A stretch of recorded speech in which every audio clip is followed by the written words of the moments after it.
Okay. So, but of critical importance issue that I want to raise is the development that is coming up from Rivers State this evening. We are a group of young men who call themselves lawmakers.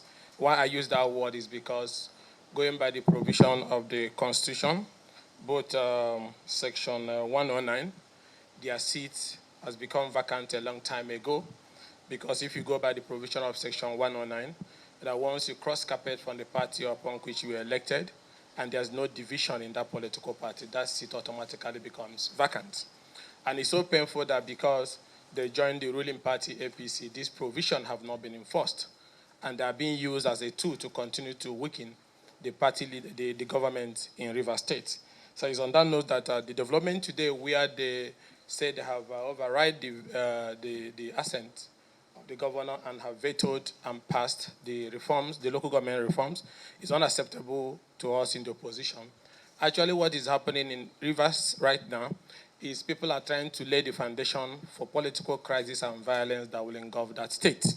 There is no basis for one to justify that local government chairmen that their tenure is about to expire in a matter of weeks, that you can make a law that will extend their tenure. Such tenure extension is something that can lead to anarchy, is unacceptable, and cannot be enforced. And also to go further to also make changes to the local government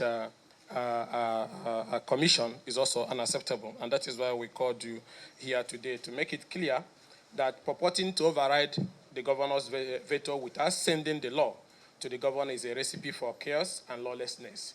And if you go by the provision of Section 104, before a law can be assented to or vetoed, it must be sent to the governor. And this law was not even sent to the governor. So how did they arrive at vetoing him this evening? Now, and also important, something I want to say, that the tenure extension for Rivers State local government chairman is legislative rascality and a coup against democracy that is dead on arrival. And that plan to extend it will be unacceptable, not just only to the PDP, but to all of us of democracy, because you cannot change the goalposts in the middle of the game. This purported amendment of sections of the law number 5 of 2018, extending the tenure of elected local government chairmen in Rivers State by the Martin Amewula-led House of Assembly, which by force of law is not existing, has come under fire from us in the opposition, and we are calling on the president to intervene. Going by the peace accord he initiated, people want to sabotage that peace accord, and that is why they're throwing up all these developments that will lead to anarchy. This purported override of the governor's veto by the House of Assembly few hours ago, claiming to have amended the law, is a recipe for chaos and breakdown of law and order, and start condemned. This bill was never sent to the governor for his assent. Assuming even without conceding that the Rivers State House of Assembly sent the law to the governor has 30 days within which to assent to the law or withheld his assent. And it can only be at the expiration of the 30 days that the State House of Assembly can adjudge that the governor has withheld assent, and not earlier. And also, before we even get to the issue of vetoing him, the people that are carrying this action are unknown to law, like I said before. They are no longer members of the Rivers State House of Assembly. We kept quiet because we love peace when the president intervened, even though the terms of that peace was not acceptable to the opposition. But because we want peace to reign in Rivers State, we accepted it. But it looks like after the president's intervention that this badness has continued to increase in Rivers State. And people are doing this thing thinking that nobody can call them to account. And that is why I'm calling on the president. He has fought as a Democrat, both in NEDECO, both in ACN and AC. Just because you are the president today, you should understand that opposition must be allowed to survive. These people have joined your party. If they are popular, they should go back and represent themselves for election. Now, because they have joined your party, they continue to sit illegally in one bedroom somewhere in Rivers State, and then in the middle of their room, they keep changing laws, and they keep claiming that they have vetoed. Nobody sees these proceedings. This is not unacceptable. And we're also calling on the government in Rivers State not to implement any aspect of this. If they are looking for crisis, then they will get the crisis they are looking for. These laws, they were in the world.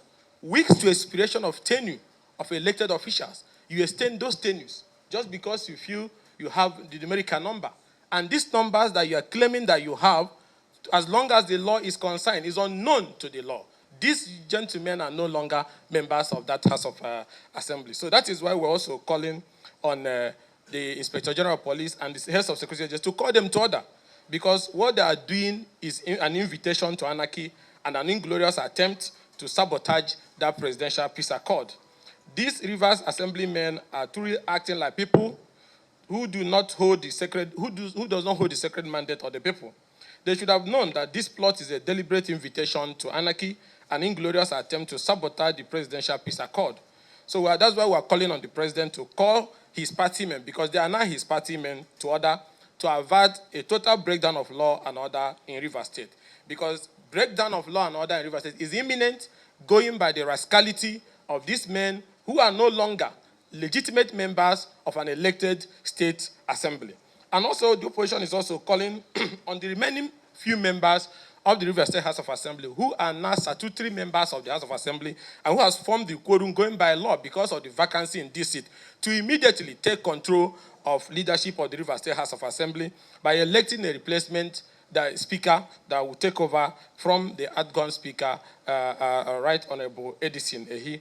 We are going to support them. We'll give them all the necessary support, because as long as the law is concerned, these gentlemen are known to the law. So if it is only 3 or 4 people that is left in that state assembly, they should do the needful, which is to announce a new speaker that should take leadership of that House of Assembly. And also to urge the governor, on no account should you allow local government chairmen whose tenure are going to expire in the coming few weeks to spend extra second or minute in office. They are unknown to law. Even if election cannot hold there's necessary provision under the law to take care of that before election hold. But on no account can one man or a group of 20-something individuals sit down, change the law, few weeks to the expiration of the tenure of these officers, and then extend their tenure. That is judicial rascality. Just imagine somebody extending the tenure of the president or the governor. That will also be unacceptable. So it's on that ground that we are rejecting this and alerting Nigerians that there's a plot to break down law and order in Rivers State by carrying on this legislative impunity